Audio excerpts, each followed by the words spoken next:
¿Qué tal? Muy buena tarde, muy buen día. Bienvenidos a una emisión más de En Contexto, abriendo la conversación en Michoacán. Vamos a estar conversando el día de hoy con el abogado Carlos Maya.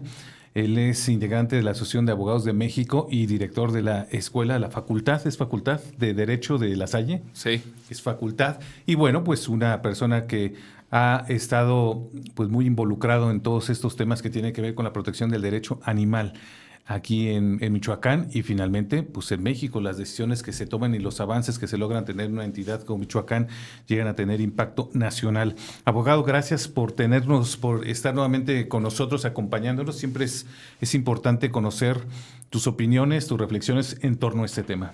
¿Qué tal, Mario? Qué gusto saludarte. Siempre es un gusto estar aquí, saludarte a ti, a todo tu equipo de trabajo, al cual agradecemos estos espacios, y a la audiencia que siempre está muy interesada en estos temas. Es correcto. Ahorita nos platicás justamente de este diplomado. La última vez que platicamos iban a abrir un diplomado en Derecho Animal, así era. Es ética, educación y protección animal, porque es más de no solo derecho, sino también parte de psicología, de pedagogía. La filosofía, ¿no? Así y es. platicamos acerca de este diplomado. Pues final fue un éxito, ¿no? Me estabas comentando ahorita que alrededor de 150 personas las que se inscribieron. Sí, fíjate que se inscribieron 210 personas y nuestro límite de la plataforma eran 200. Entonces tuvimos que cerrar las inscripciones, se agotó el cupo y ya de ahí pues se filtraron algunos, tal vez eran registros repetidos y más o menos quedaron 190 y tantos. Ya de los que se han ido conectando, ya vamos a la tercera sesión y más o menos el promedio son 140, 150 personas. Siempre hay quien se inscribe y no le entra, ¿no? Sí. Pero pues nosotros no podíamos no garantizar el servicio que estábamos ofreciendo, pero nos fue muy bien.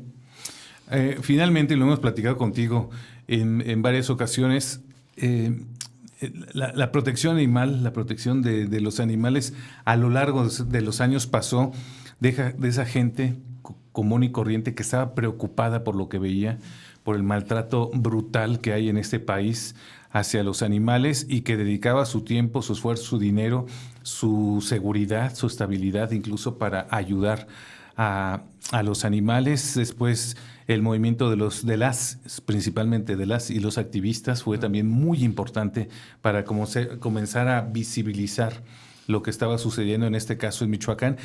Y ahora se mantiene esto, pero hay un movimiento muy interesante, muy importante de abogados. Tú eres parte justamente de este movimiento de abogados, muy jóvenes muchos, que pues levantaron la mano y decir también, y qué bueno, porque era indispensable, desde la parte académica y jurídica se lleva esta lucha, se puede y se debe llevar esta lucha, ¿no? Sí, claro. Fíjate que hay un fenómeno social muy curioso porque el trabajo de principalmente activistas, mujeres, el 90% de las activistas en el movimiento son mujeres, y como tú bien dices, pues de una labor de empatía, de solidaridad, de amor, hay que decirlo también. De repente se burlan de nosotros por esta parte y pues un valor tan importante, un sentimiento tan importante también como es el amor, pues es también muy importante para los movimientos sociales, ¿no? Y ellos son como que los que transmitieron en generaciones muy jóvenes toda esta empatía y solidaridad a los animales, y resulta que pues que nos agarran en la etapa donde nos estábamos profesionalizando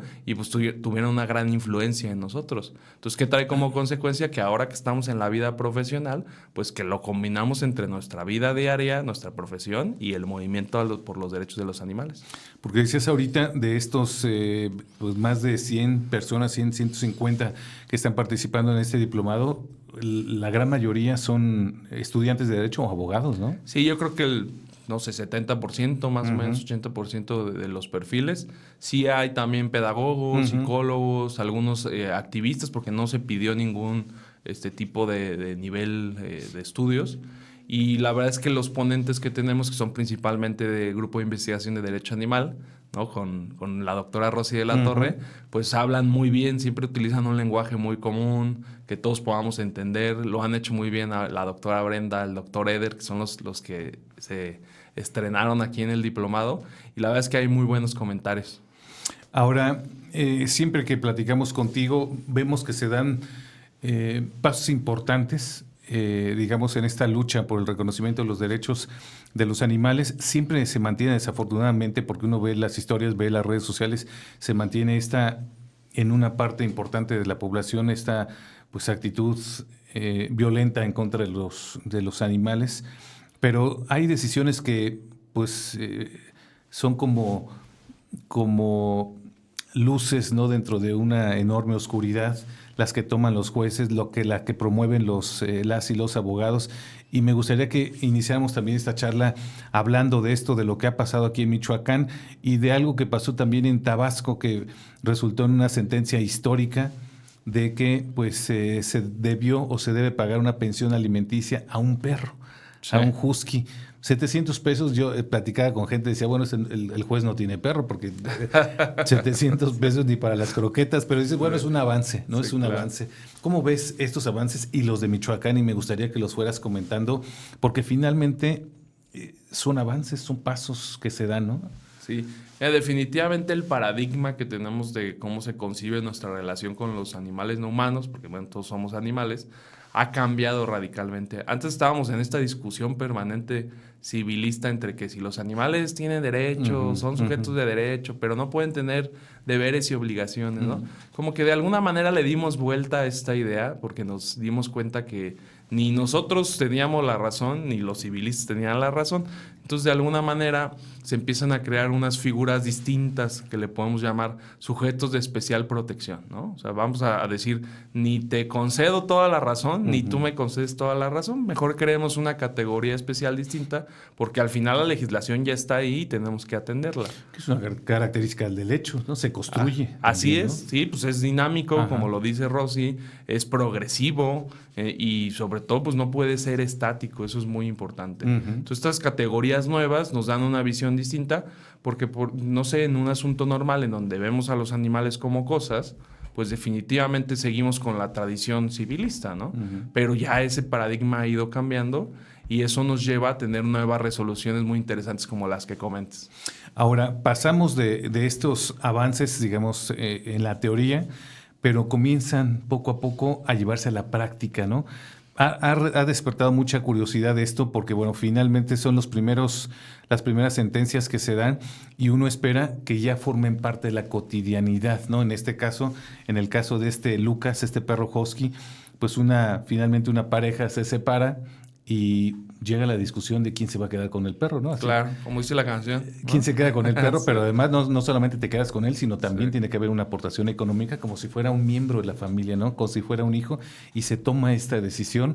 Es interesante y es histórica porque hay un cambio de paradigma completo, ¿no? Así es. Fíjate que en los 90 tenemos una figura muy parecida a lo que hoy está pasando con este tema de los animales en juicios familiares. A los infantes los veíamos como objeto de tutela en los 90. Y decíamos, bueno, no son sujetos de derecho como tal, pero hay que atenderlos por las necesidades que tienen, ¿no? Y pues, ya después sabemos que hoy en día ese paradigma ha cambiado y que los infantes tienen exactamente los mismos derechos que los adultos, ¿no? Con los animales está pasando eso. Es como, oye, ya no podemos decir quién tiene la factura de ese perro y el que la tenga, pues con él se va, ¿no? Porque resulta que se llevaba mucho más con con la otra pareja, porque él era quien lo sacaba a pasear, le daba de comer, lo acariciaba todo el día, jugaba, y el dueño, pues ni siquiera lo veía, ¿no? Todo el día estaba en el trabajo. Entonces, esta dinámica ahora de convivencia que se da es donde el juez tiene que tomar en consideración muchos aspectos, pero principalmente este tema de la relación emocional que se guarda. Que se guarda, que se tiene que respetar y cuidar, ¿no? Que también es importantísimo. En este caso, para el animal como un ser sintiente. Vamos a hacer una pausa. Regresando, me gustaría que este caso que estoy comentando sucedió en Tabasco. Llamó mucho la atención a nivel nacional, la primera sentencia de que se da de este tipo, pero pues finalmente, ¿qué es lo que está pasando en Michoacán? ¿Qué avances se han logrado en Michoacán? Y también, como siempre lo platicamos contigo, abogado, ¿qué pendientes tenemos aquí en nuestro estado? Vamos a una primera pausa y volvemos.